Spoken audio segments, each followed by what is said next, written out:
Pendiam ini ke channel Banwan Rak Kubor Baman Lakasmi.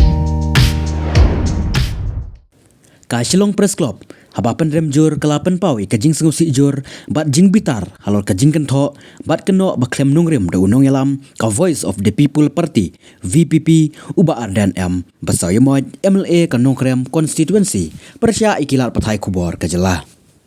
Haka kerwak kubor, bala pelaj, da Presiden ba David Lightplang, bat General Secretary ba Powell Soklet, kilaong, ba kalong ka basnusi,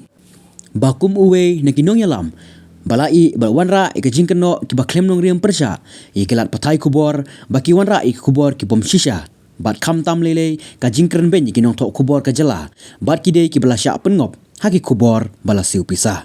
kite ki nong elam ke SPC kilong bakalong ka bakendit banyu sngew bo ba arden ulah kren sikipaj ba ha ka jingelang bakilat patai kubor ki bawan lum ki kubor ka VPP ki wat bat kedeu betik tangi ki jingduna ki badon hapo keseng uba David bat ba Powell kilong bana kaliang ke SPC kakwa ban pen mau yu uba Arden baka kamram jong unong thok kubor kalong ban lum ki jing tip laki de ki babha ne ki basniu ki badon ki jing shisha om ban lum ne ki bala yo snow wer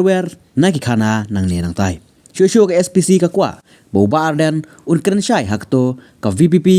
ka khmi lenti tangi ki jing tip bat ki kubor babha ban tho ikane ka VPP kakwa ban sujit no tangkat to katne ki ban lum kubor jong kaseng hagi por ban wan ha ka ju kapor ka SPC ka kwaru ban pen kan mau yu ba Arden ba ka jing baha ka result jong kaseng hagi election MLA ka barang sudap